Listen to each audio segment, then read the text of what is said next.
The Pacers season is underway. Practice number 1 earlier today on Tuesday. I'll talk about what I heard and what I saw there at practice today. Plus, holy cow, the Pacers have signed and waived like 7 players since I last talked to you about this team's roster. We got to get to it all today on the Locked On Pacers podcast. You are Locked On Pacers, your daily Indiana Pacers podcast, part of the Locked On Podcast Network, your team every day.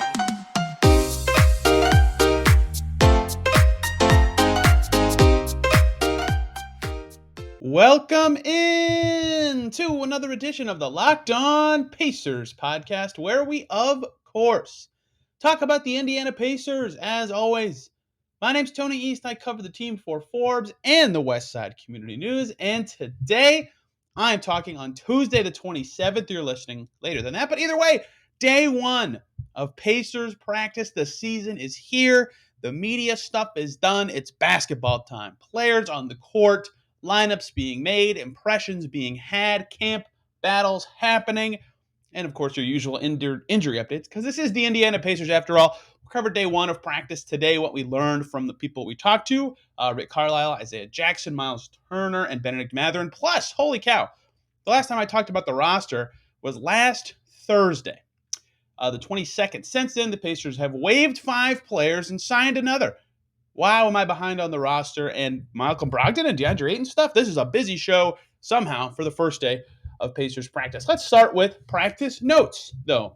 I like talking about actual basketball and the things happening on the court. Practice number 1 for the Pacers today. I'll cover the highlight notes because some of the stuff I was looking for from guys is how much different this felt from last year, right? They can talk about it and stuff, but when you actually do it and you come into a practice and it's different than last year when they're trying to win. They're trying to have a new coach and Rick Carlisle bring this group together. They were one play-in win away from the 8th seed. That's not acceptable. They want to be better. They want to be better. This year, that's not the case. How does that change things? And I think it sounds like a lot of it is less, they'll talk about scheme. They'll talk about things like that, sets and all that. But it sounds like it's a lot of details, within your base defense. How do you close out? What is your footwork like? What angles are you standing at? Things like that. And that is, I think, important for a younger team. Basics first, scheme second. And I think that's a good way to operate, but it's a little different than last year with a more similar team, a different coach trying to overturn that team. So big note here, first one, talked about this a little yesterday from the media day, about a 2-to-1 ratio of defense time to offense time for this Pacers team. They were last in defense from the trade deadline to the end of the season last year. That's not going to fly again this year, even with a lot of the same guys. I think they would like to improve on that end just naturally, and some of that is working on what their base defense will be, how that will look. Some of that's going to be, I think Isaiah Jackson talked about this. They worked on a lot of like footwork and closeouts and not flying by guys, things like that. Something the Pacers were pretty bad at times last year, just flying by guys on the defensive end. I think that 2-to-1 ratio of defense to offense will last for a while. And I still think even with that level of focus, when games come and other teams are throwing new things at them and they're all playing together and actually communicating in a loud arena for the first time, they will still probably look bad to open the season. But you have to start doing it as soon as possible so that it can grow throughout the season. Remember, Rick Carlisle said a lot of the growth this year will be eye test stuff, month-to-month growth, things like that. Their defense early on might still struggle, but working on it hard early, working on things like footwork, like closeouts on day 1 is super important. Thing number 2 I thought was important from practice today. Hey, something that I care about that was new last year, not as new this year, but still new for, 7 guys who are new to the team in camp this year. The bell. For those of you who are unaware of the bell, Pacers hung it up last year on the wall. It's this loud, super loud bell. If you listen to my audio from practice, you can hear it dinging in the background. So the Pacers do this drill in the portion of practice that we can see where guys shoot 5 threes from the around the world spots, whatever you want to call it, both wings, top of the key, and both corners. If they make 20 or more, they get to ring the bell. It's a big deal. Last year was a huge deal because it was new. There's more bell ringers than we can see. The first guy I saw ring the bell was Benedict Mathurin, which would be, if that's something that can carry into the season, him hitting threes would be massive. Obviously, for his complement fit to Tyrese Haliburton. Obviously, it's just practice threes. Dudes make a million. Like Keegan Murray of the Kings said today that He hit 117 out of 150 in his drills. You know, guys are just money in the open gym. But Mathurin, I saw ring the bell.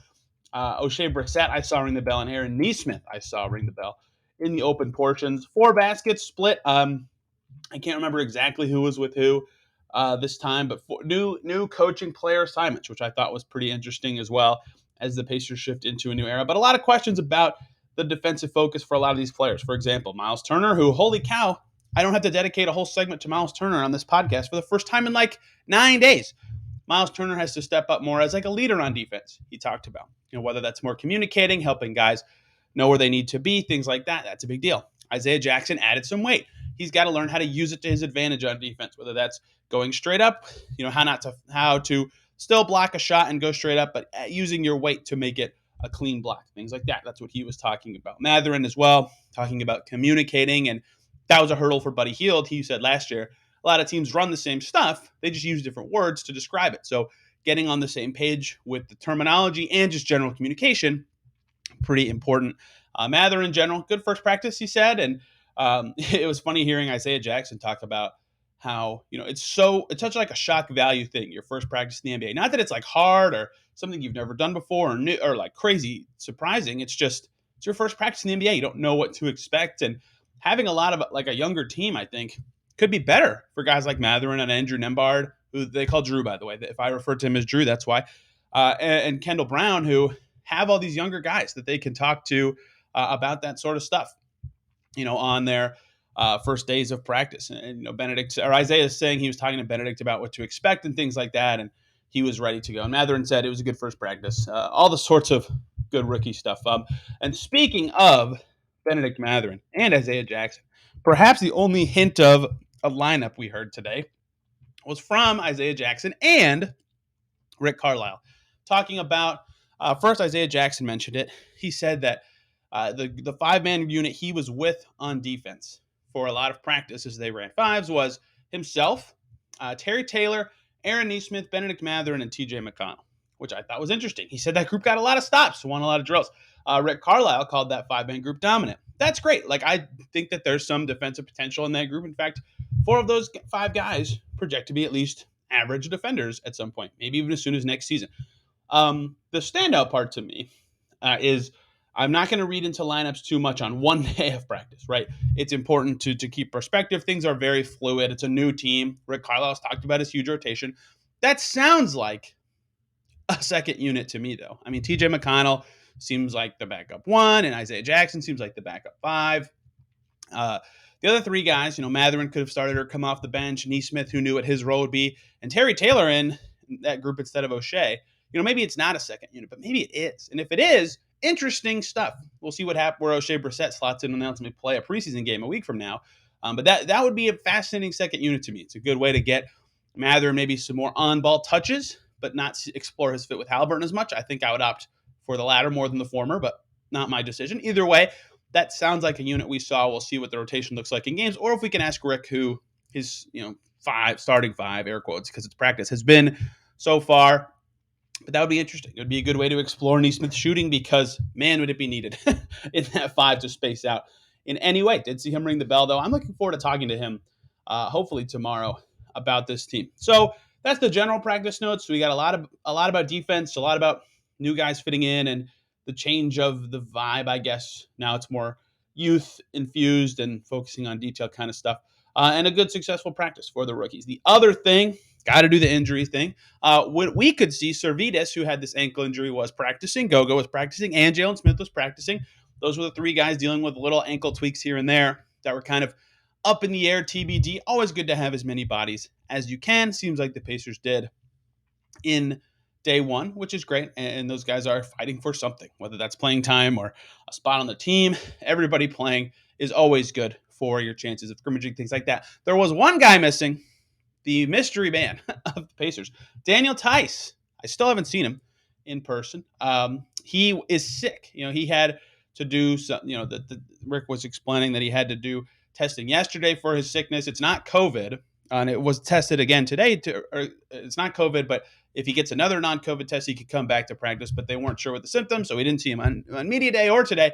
So Daniel Tice still has a practice. I'm really looking forward to just speaking with him. I have no idea what he's like, what he's expecting of this team, what he thought of the trade, anything. So looking forward to chatting with him and seeing what the deal is. And I think we'll get that chance Wednesday if he does turn another negative COVID test. But we'll see. We'll see early in the season. So that is practice number 1. Notes, nothing too shocking, no injuries, nothing life changing, but those are the focuses that you want to hear from a young team early. Young guys getting their first practice under their belt and focusing on defense and getting better on that end of the floor. Because, like Tyrese Halliburton said yesterday, yeah, this team might want to be a good transition team that outruns everybody, but to do that, you got to get stops. You got to rebound. So that defensive focus will be very important. So the last time I talked about this roster, the changes and tweaks of the back end of this roster was a podcast on September 22nd. That was a Thursday last week, talking about Langston Galloway sliding in on this roster. And hey, they've made like a billion moves since then. So let's talk about what happened, what the Pacers roster is now, and why it's not quite 20 guys. Really quickly, though, just want to talk to you guys about BetOnline.net, your number one source for football betting info this season. You can find all the latest player developments, team matchups, news, podcasts, and in-depth articles and analysis on every game you can find at BetOnline. And as always, BetOnline remains your continued source for all your sport wagering information, live betting, up-to-the-minute scores for every sport out there, all at BetOnline.net. Lines coming for this weekend. Colts favored by 3 points over the Tennessee Titans, coming off of their very shocking win over the Chiefs. My Hoosiers projected to lose. I need a better word for that. By 5 in Nebraska. You can get those lines over at betonline.net, the fastest and easiest way to check in on all your favorite games and events: MLB, MMA, boxing, golf, and soon to be in just a few days, NBA. Head over to betonline.net or use your mobile device to learn more about the trends in the action, because BetOnline is where the game starts. Thank you, as always, for making Locked On Pacers your first listen today and every single day. For your second listen, my goodness, so much is going on around the NBA. The Hawks and Thunder made a trade. Suns are doing something not looking good with their owner and DeAndre Ayton's comments, and the Celtics still kind of hazy with what's going on with their coach. Check out any of those Locked On shows to get the latest on those teams. Let's talk about the Pacers, though, because this is Locked On Pacers and all the many things that we haven't even had a chance to talk about. Last time I talked to you guys, the Pacers had 20 players on their roster, and 3 of them were Gabe York, Benny Boatwright, and David Stockton. And they were headed to camp. They were only 4 days away, and then they waived 3 of those guys. Those 3 guys I just said, actually, Benny Boatwright, Gabe York, and David Stockton, down to the G League. Manage own all of their rights. $50K bonus for York and Stockton, $10K for Benny Boatwright. Great, extra money. You get to play in the G League. Woohoo! That's good. Those guys will be good for the Mad Ants. But that was done so the Pacers could sign 3 different guys, right? So their roster has changed. And one of the things we talked about last week on that show, the last time I talked about the roster, is they're going to sign Langston Galloway, right? He was at the golf outing. Very obvious. He will eventually be legally signed. At that time, he was not yet, but he would be signed. And as Scott Agnes of Fieldhouse Files reported, competing for one of the last roster spots with James Johnson, who they had already signed by that time. So in the corresponding moves to those 3 waivers that I just mentioned, Boatwright, York, and Stockton, they did bring in Langston Galloway. That was one of the 3 official moves they made. We saw him at Media Days, number 11. I'll be interested to chat with him, even if he doesn't end up making the team, because he played with Jalen Smith in Phoenix. I think that will provide a unique perspective on Smith's growth, especially now that he's projecting to be a starter here. I know I'm looking forward to talking to everybody on the team, honestly, but that's something particular besides his game, how he can fit with this team, that I want to chat with Langston Galloway about. So he was signed, as were 2 other guys. I mean, this web just keeps expanding. So one of the 2 guys signed last Friday was Justin Anderson. If you followed the team last year at all, or you keep up with the G League, or you've just been an NBA fan for a long time, you probably heard of him, right? Last year, he was first team All G League, averaged like 28 points per game for the Mad Ants, was totally kicking butt. And like the Pacers were super banged up in early March. And I remember talking to a few people that I would just see around at games like, when's Justin Call-Up coming? It wasn't like an if, it was a when, because they had this open roster spot. It was far enough into the season. Their tax concerns were gone. And it's something the Pacers usually do, is promote one of the best Mad Ants. It seemed obvious. And it did happen. Played in 13 games, started 6 times, was like an okay player, right? Close to an NBA level talent right now.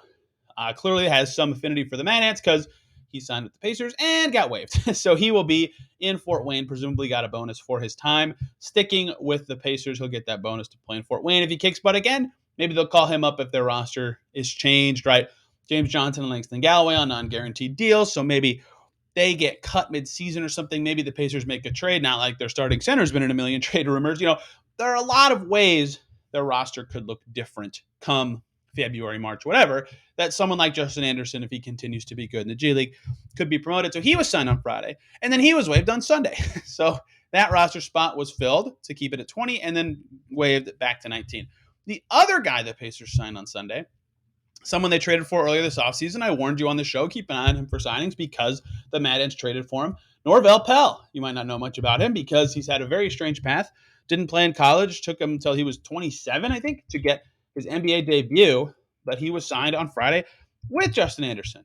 That one also comes it came 9 days after the Mad Ants traded Nate Hinton to Cleveland Charge to get Norvel Pelle's rights, right? Trading away Nate Hinton's a big deal. He was on the Pacers roster last year, right? He's a high-quality G League guy. So they get Pelle, they sign him to a deal, and then 2 days later, they also waive him. Pelle, a good center, right? Really good rebounder and shot blocker.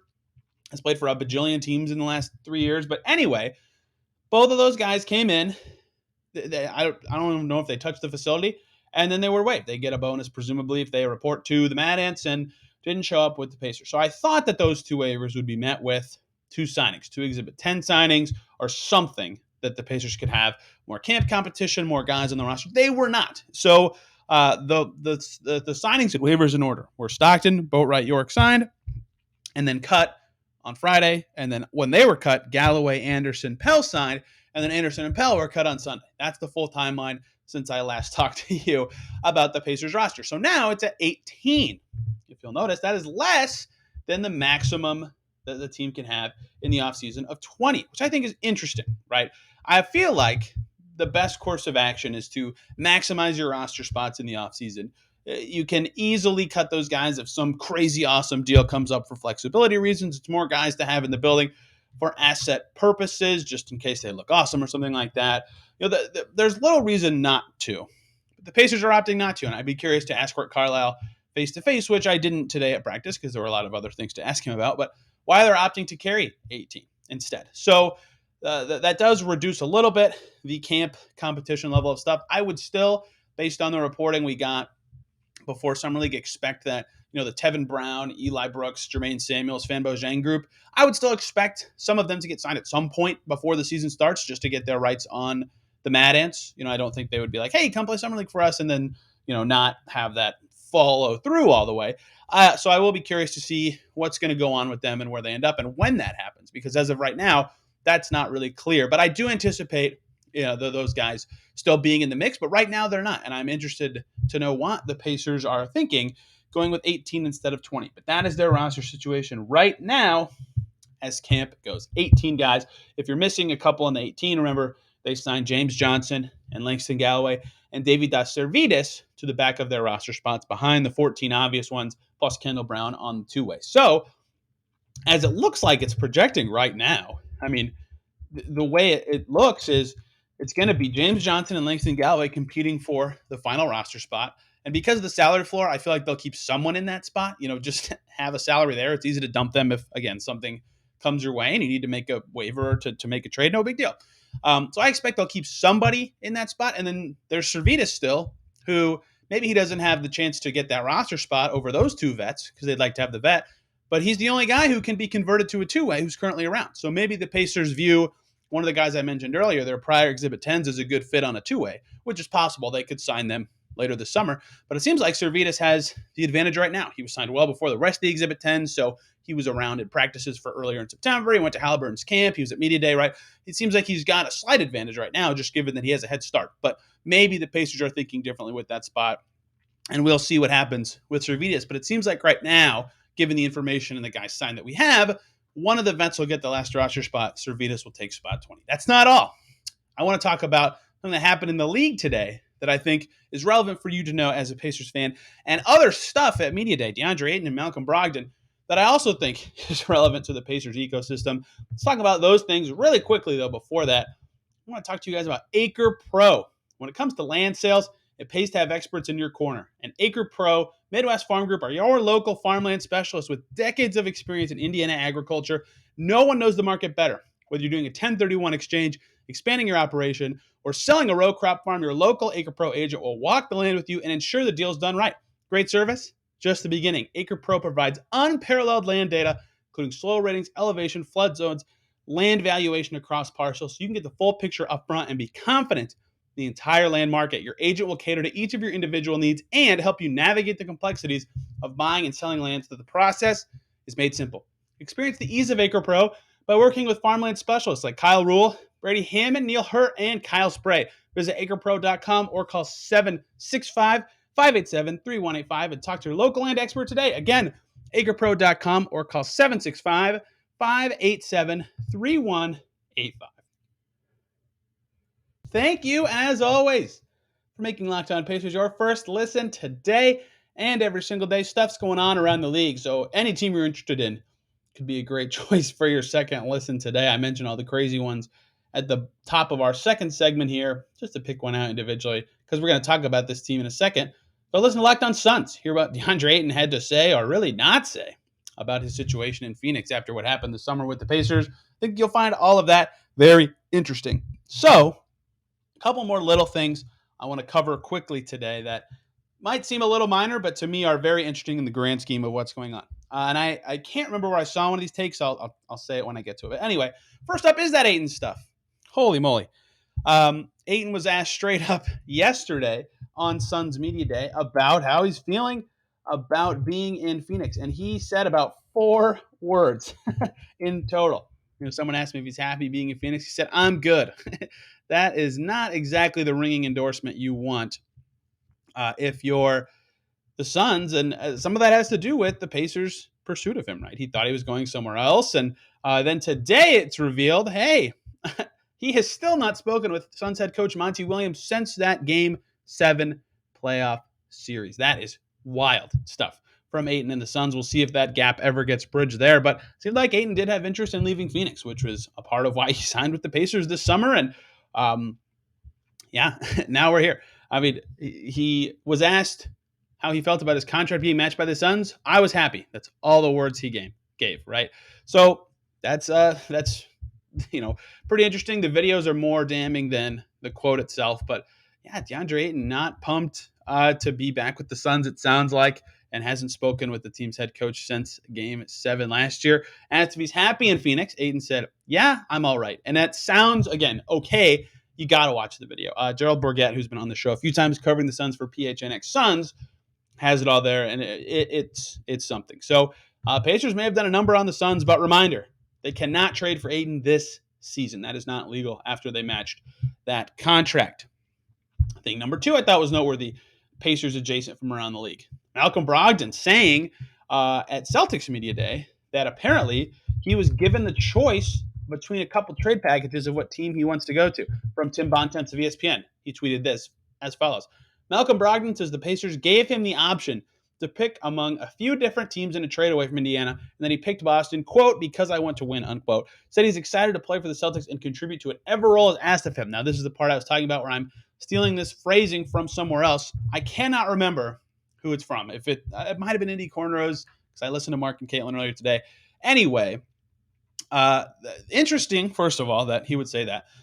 You got to imagine, look, the Pacers are doing what's best for their franchise, that they had what they would consider approximately equal offers for Malcolm coming from a few different teams. So they said, okay, we like all these similarly, or we feel good about these values. Malcolm, what makes sense to you?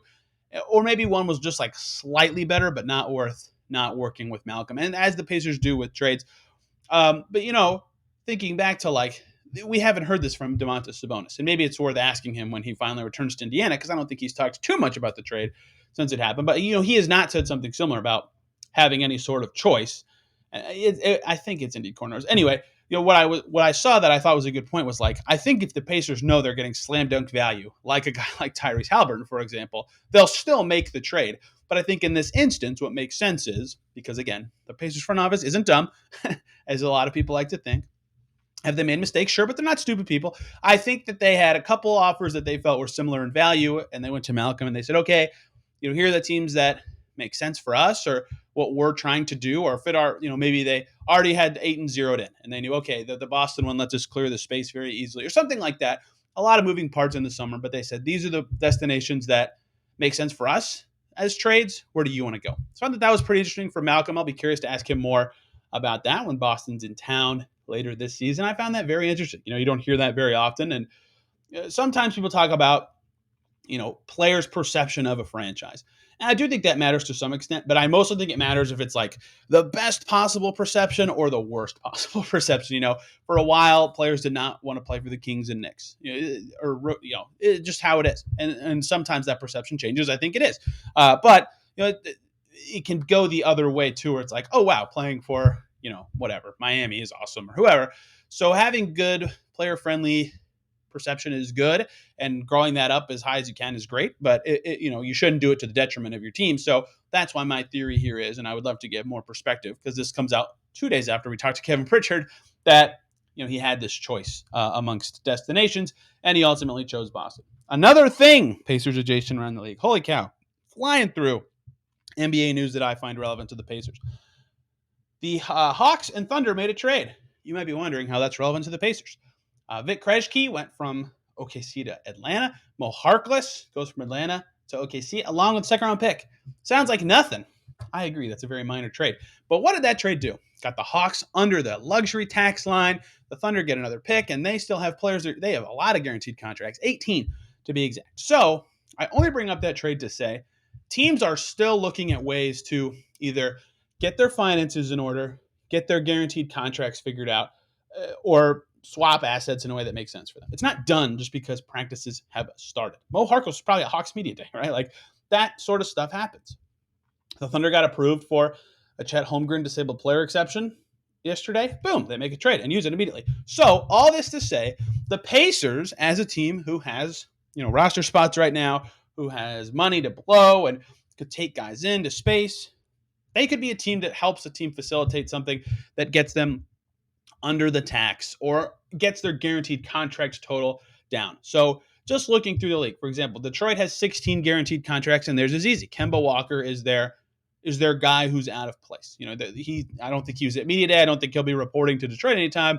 James Edwards of The Athletic has done some great reporting on where the Pistons and Kemba may be headed.